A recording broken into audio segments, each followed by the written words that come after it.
When it comes to horse racing, you can never have too much information. With TwinSpires, you can place your bets with confidence. Whether you use handicapping insights, like our Brisnet speed ratings, prime power and past performances, the guidance of our experts' top picks, or just choose a name that catches your eye. Yes! No matter how you pick your horse, bet with TwinSpires. And now you can race to victory with TwinSpires tournaments. It's another edition of the TwinSpires Jury. I'm Ashley Anderson here with James Scully and Darin Zoccali. We're going to talk our best bets and fades of the week at Churchill Downs. It's opening weekend of the September meet. We also have Woodbine and Belmont at the Big A. Our resident New Yorker will be talking those races. But James, I'll start things off with you. What is your best bet of the week? My best bet is number 9, Strong State in the Grade 2 Pocahontas at Churchill Downs, Grade 3 Pocahontas at Churchill Downs on Saturday. That's race number 8. Strong State is a filly that missed a break in her career debut at Churchill Downs, and I thought finished a really good second to Sherpini, who came back and placed in the Schuylerville and the Spinaway in her next 2 starts for Mark Casse. And then I love Strong State's maiden win on the opening day program at Saratoga. That was a restricted maiden special weight race for auction prices, but I thought the top 2 finishers were future graded stakes performers. The runner-up, Will Not Be Swayed, came back and hit the gate in her next start, got all discombobulated and finished second, but she broke her maiden by 6+ lengths last week at Kentucky Downs. I still think she's very talented for Brad Cox. I loved how Strong State dug in to defeat Will Not Be Swayed. She came back last time. She didn't run for nearly 2 months before this race. She broke a length on top, or broke on top in the Spinaway. Irad took her back, and I just thought she got shifted back to too far, to 9th. And she was ranked on the far turn. These top 2 got the jump on her. Sherbini ran by her off the top of the turn, but it looked like Strong State, you'll see her right here finishing 4th. Looked like she was going to be 7th or 8th at the top of the stretch. She put her head down over the final 3/16 of a mile and finished full of run. That trip, it was a complete in and out nightmare experience where she got lost in the middle part of the trip. I look for her to improve significantly off of that effort. Irad Ortiz sticks with her for Al Stall, and I'm looking for her to run much better in Saturday's Pocahontas, number 9, Strong State. Okay, so real quick, because we do have rain coming. That was on a muddy track, and well, in general, I don't think it was the conditions, Ashley. I think it was the trip she experienced. That's what I'm sort of like leaning upon, because like I said, she gets in the stretch. I thought she finished full of run under the wire. She's about 8th turning for home and finished full of run to be 4th. I thought that was a really sneaky effort over a muddy track, and I like her right back in the Pocahontas. I think we've lost Darin. I was going to ask him about the weather forecast. So we do have a lot of... We're definitely going to get rain on Friday at Churchill Downs. Saturday could be a little bit where we could avoid it. And if we avoid rain for a period of time or get very little, that track dries out so fast. At Churchill Downs main track is one of the fastest drying main tracks in America. So it's not a given that it's going to be muddy or sloppy on Saturday, but it's definitely a possibility. Well, I'll go ahead and talk about my best bet until we get Darin back. So I am looking at the factor that there's rain coming on Saturday, and my best bet is number 3, Harrodsburg at 6-1, and race 6. It's an allowance at Churchill for 3-year-olds and up, which have never won a race other than a maiden claiming starter or state bred allowance or non-winners of 2. Now, most of the horses in this field have just 1 win, or a few have 2, but there are exceptions in Harrodsburg, who's 4 for 7. Then you have Attaché, who's 4 for 11, and Longshot Global Stage, who's 3 for 7. I gave a long look to Attaché, the early speed on the outside, but ultimately landed on number 3. A few reasons here. He's a horse for the course, 2 wins at Churchill. He has one, hold on, can't understand my notes here. He's won his lone start at today's distance of 7 furlongs. He's 3 for 4 on the season, and he's 2 for 2 on off tracks, which I like here, potentially having a sloppy track at Churchill. His career best 96 brisnet speed figure came when winning in that one start at 7 furlongs. It was a claimer over a sloppy track at Keeneland earlier this year.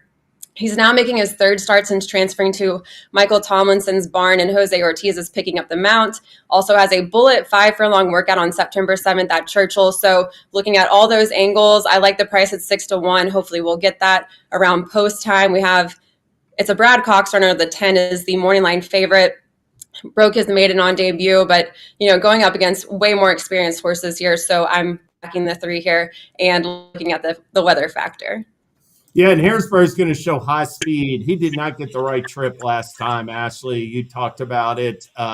He's going to get a switch to Jose Ortiz. I think Jose's lone job is to get him out of the gate, be prominent from the start. Well, Darin, now that you're back, I don't know if you caught anything we were talking about. We both have our Churchill races, but you, of course, are at a different track this week. So what is your best bet? Yeah, Ghost in the Machine apparently today. I apologize for that. We'll do it live. Sometimes it backfires. We're going to look at an allowance race on Saturday. Race number 8 at Belmont at Aqueduct, 6 furlongs over the outer turf, entry-level event. Number 9, Leslie's Humor for Christophe Clement. I'm really intrigued by. She debuted as a 3-year-old over the dirt at Gulfstream Park, then ran 4th at Belmont at Aqueduct in the dirt. And then when she finally got to turf sprint at Monmouth, she showed a new dimension of early speed, sitting right on the pace, ranged up 3 wide and powered away impressively. Then went up to Saratoga. So I love the fact that Clement thought enough of her to come out of that race, try her up at Saratoga. And here you see she caught an off track down on the inside, where she actually responded really well to the surface switch here, and running over a track that caught rain earlier in the day, was really sloppy, came through on the inside. It looked like she got some clear sailing there and some separation, but she's just going to get collared here in the shadow of the wire. What I thought was a really impressive effort. She has good turf action. She's going back to the turf here. I love the fact that she's drawn to the outside, and she's just an improving sort. I mean, the fact that she's shown versatility, the ability to have anything thrown at her, run like that over a sloppy track. You take a look at the morning line favorite In Our Time, is coming out of one of those starter optional claimers.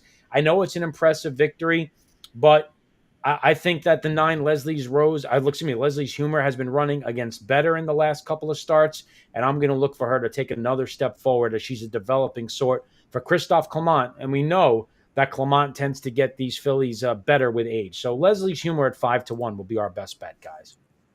Yeah, this is a tough race. And before you disappeared, I was going to ask you weather forecast, since you're Doppler, Darin. I know we have a lot of rain coming here in Louisville, but up in New York, I think it's a little bit better, right? Yeah, we haven't had any significant rainfall here in quite a while. My turf course next to my house would be proof of that.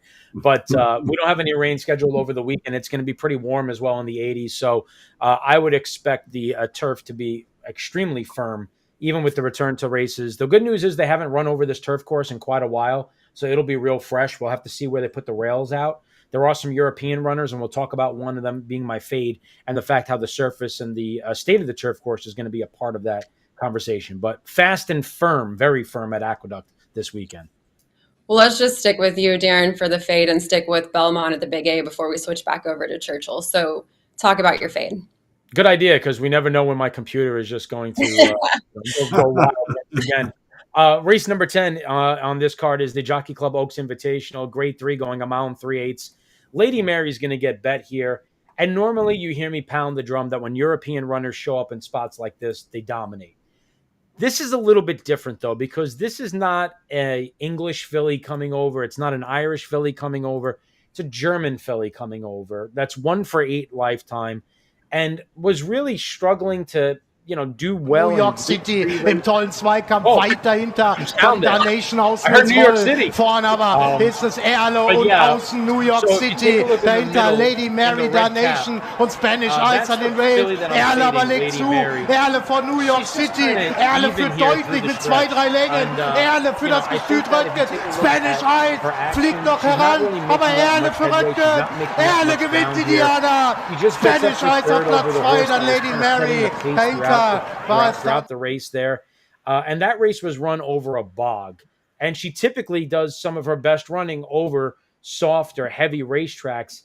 And like I said earlier, you're not getting that Saturday at the Belmont at Aqueduct. She's coming here and she's going to run over a paved highway. So for all those reasons, the fact that she's not really coming out of these races in Europe that are running against the exceptional Group 1 types, the fact that I do think that there are some talented fillies in here that she's going to face, and the fact that I think that she's going to be overbet coming out of a Group 1 in Germany, I'm going to fade Lady Mary at what I expect to be a much shorter price than the 7-2 morning line.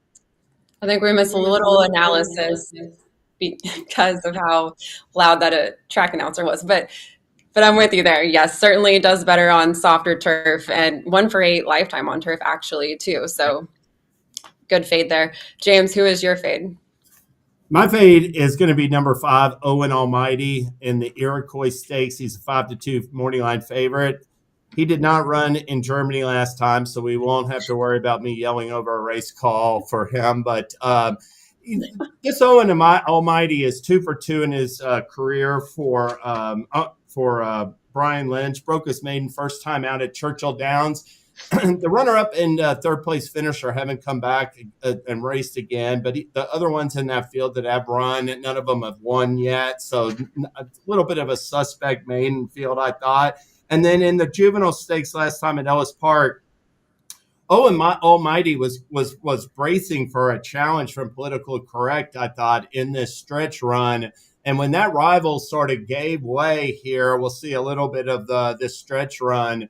I really thought that you can see this rival drifts into the rail. He's essentially done at this point. It took Owen Almighty more than 13 seconds to run this final eighth of a mile. I thought he might, I'm not going to take anything away from him. He's 2-for-2, but I thought he might have been a little bit flattered by the competition. He's going into this Iroquois against a number of horses. At least 4 of these runners have earned higher Bristnet speed ratings. And I think, Sandman, Jonathan's Way are both extremely dangerous coming from Saratoga. I like them better than Owen Almighty. And my top pick in this race is number 4, Authentic Strike, who I anticipate really improving upon a good maiden win. So, Owen Almighty, I've got several in here that I'm leaning towards over him.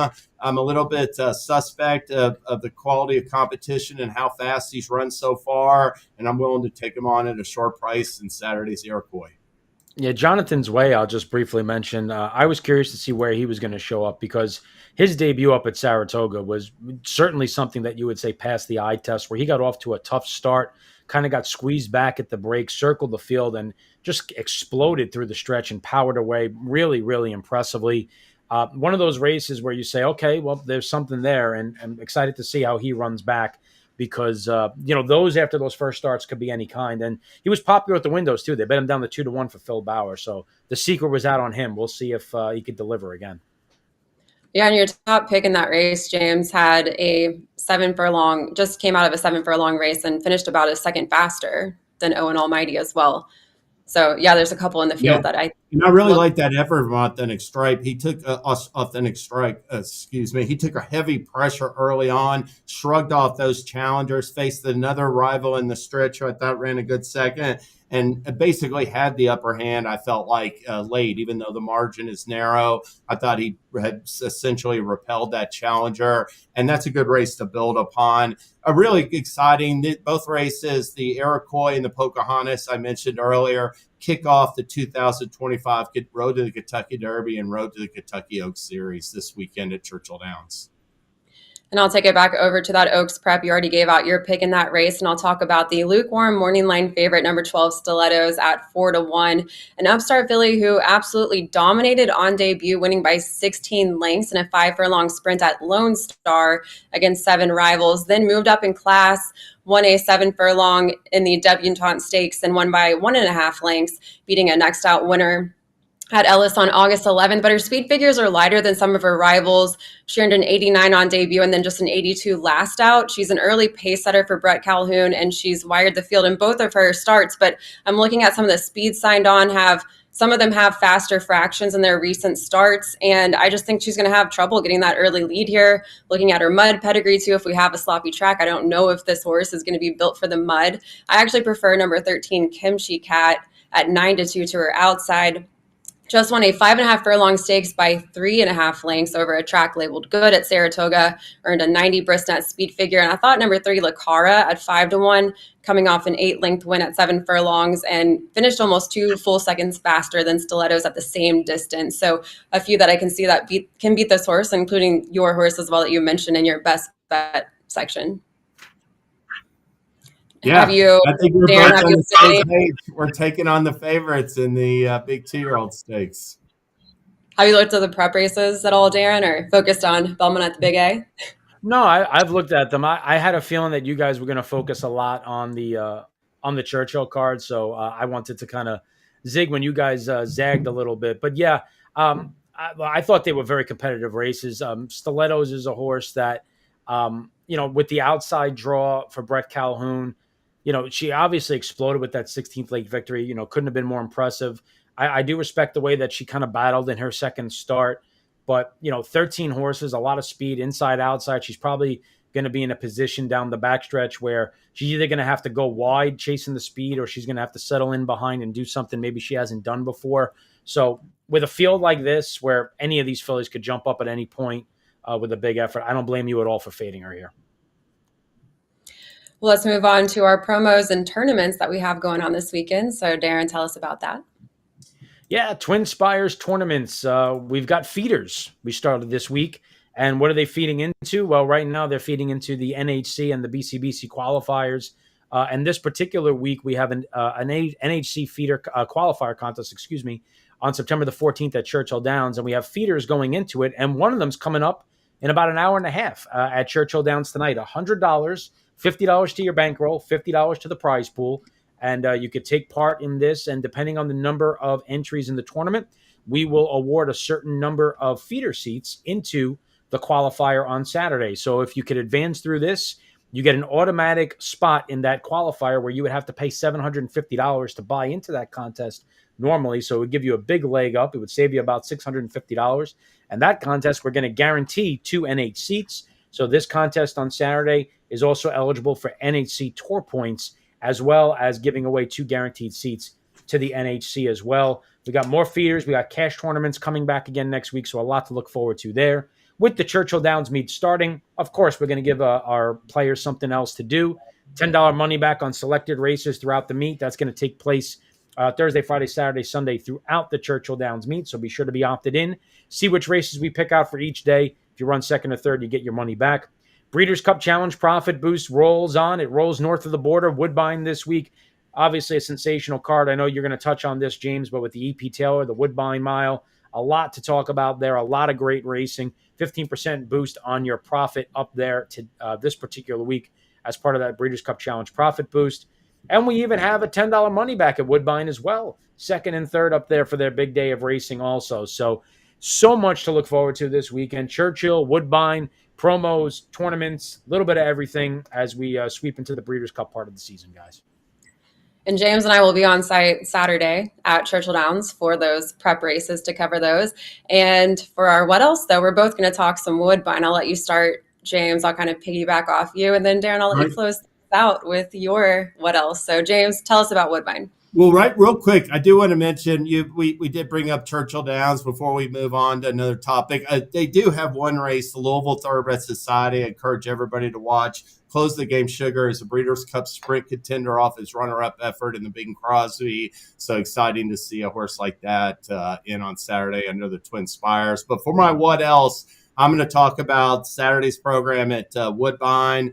Darin referenced it. Got the grade 1 Woodbine Mile and the grade 1 EP Taylor are 2 of the 3 grade 1s on the card. EP Taylor, that just has an outstanding. I thought this was an outstanding field of 6 in here.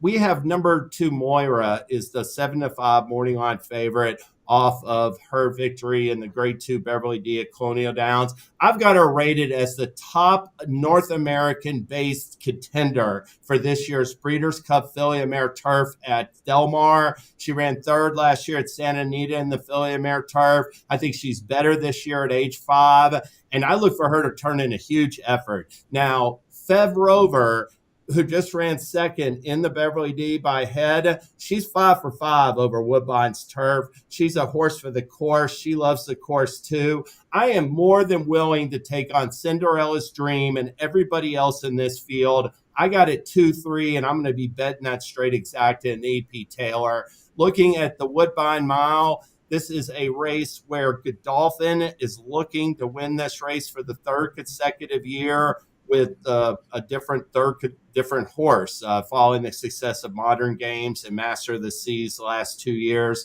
Godolphin and Charlie Appleby have number 2 Naval Power favored at even money on the morning line. Naval Power was a 2-year-old back in 2022 who ran 5 times that year. Over the last 17 months, he's run 3 times. I thought his win going 1 1/8 in Dubai earlier this year came over a suspect group. I thought in the Maker's Mark Mile, somebody had to be second to an ultra impressive Master of the Seas that day. And I did not come away from the Old Forester Turf Classic at Churchill Downs real enthused with Naval Power moving forward. I still had to see more is what I'm saying.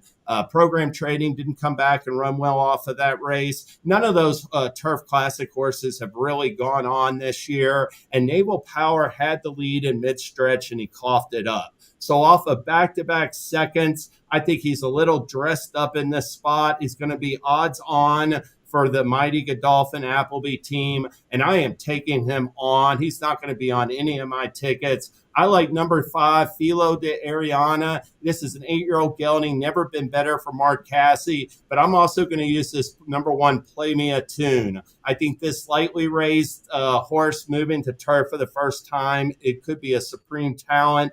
I really like him, in a sense, trying the turf in this spot at expected long odds. So that's my take on those Woodbine races. I know you've got more to say as well, Ashley.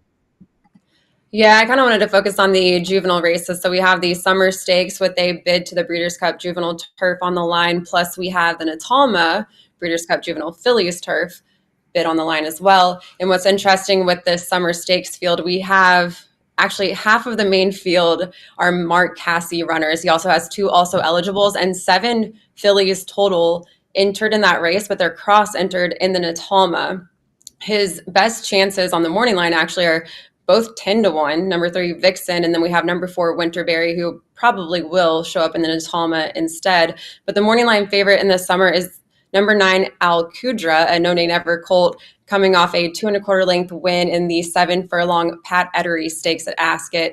And as you mentioned, Charlie Appleby, William Buick, they won previously with Modern Games in the Breeders' Cup Juvenile Fillies, Breeders' Cup Juvenile Turf and the Woodbine Mile. But Charlie Appleby also has won 2 of the last 3 editions of the Summer Stakes. So I think that race, I mean, looking at the class of Al Qudra, that's a really tough horse in that field. As far as the fillies race, I'm not quite sure which angle I'm going to go, but very interesting to see how many runners Mark Casse has brought to both of these stakes races, but how many of them actually end up in the Natalma instead. I'm very interested to see how that plays out.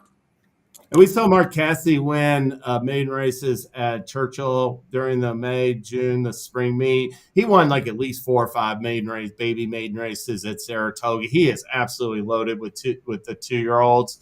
And so no surprise to see him like be represented in a really strong fashion in those stakes on Saturday, Darin. Yeah, no question. I mean, the card at Woodbine, sensational. Cassie's loaded. Going to be interesting to see where these different horses go. A lot of horses cross-entered, but I agree, especially about the EP Taylor. It's a select field of 6, but you couldn't get a better field there. And definitely looking forward to seeing Moira and Fevrover square off one more time. For me, a race that I want to talk about is one that probably doesn't get too much attention this weekend, but it's worth talking about. The Super Derby returns at Louisiana Downs, a race that came back last year after a 4-year hiatus. And you talk about a race that's rich in history, and you go back and you look at some of the horses that have won this race. Temperance Hill won the first Super Derby. He was a Belmont Stakes winner. You talk about Gate Dancer, a Preakness winner. Creme Fraiche was a Belmont Stakes winner. Ali Sheba, of course, we don't have to talk about his laurels, the Hall of Famer. Sunday Silence and Tisnow both used this race to propel them to wins in the Breeders' Cup Classic. You got horses in there like Mekki, Deputy Commander, just tremendous horses have won this race, and they're trying to get it back to where it once was. Maybe this race doesn't have the best 3-year-olds, but it's a really good betting race. They got a field of 11. And the horse that I thought was really interesting was Cornishman, who's a horse that we talked about early on in the season as a possible horse going onto the Triple Crown Trail based on some of his initial starts as a 3-year-old. He ran second, beating a length coming from far back in the debut. Then he got beat by Antiquarian, who was a nice horse that we liked, who went on to be a bit of a stakes runner. And then broke his maiden, went to a good allowance race on Kentucky Derby weekend, and he's the horse that ran second to Mindframe in that tremendous race. Mindframe would then come out of that race to, of course, run second in the Belmont Stakes and second in the Haskell. Didn't get off to a good start in the subsequent race, and then was a good second behind Baton Rouge when putting the blinkers on last time out. I just think throughout his career, he's faced some pretty good horses. The morning line favorite is Real Men Violin, who's 1 for 12 lifetime. He's coming out of the St. Louis Derby and the Indiana Derby, but not exactly running against a who's who of the 3-year-olds. And maybe Cornishman has been a bit disappointing, but I think he's found the spot that maybe he could take a step forward. Brad Cox at 6-1 at Louisiana Downs with the 3-year-old is an inviting proposition. So looking forward to seeing this edition of the Super Derby. Hopefully it's won by a good one, and hopefully we see more editions of the Super Derby and can see it get back to the previous level, because it was a great race back in the day, to say the least. Yeah, Cornishman was in my stable alerts for a while. I really liked that horse, thought it was going to be a lot better than it has panned out to be so far. But also James Awesome Ruda is in this field. We saw at Colonial just beating a nose in that 1 mile stakes race. I thought looked pretty good that day, but stretching out a little bit farther here. So good price. I agree, though, with what Darin said. I mean, this is a tradition-rich race, and if you can get back some prestige, I'm all for it. All right, that's all the time we have today for the TwinSpires jury. James, I will see you in Louisville at Churchill Downs on Saturday. Darin, enjoy New York, and we'll be back next week. When it comes to horse racing, you can never have too much information. With TwinSpires, you can place your bets with confidence, whether you use handicapping insights like our Brisnet speed ratings, prime power and past performances, the guidance of our experts' top picks, or just choose a name that catches your eye. Yes! No matter how you pick your horse, bet with TwinSpires. And now you can race to victory with TwinSpires tournaments.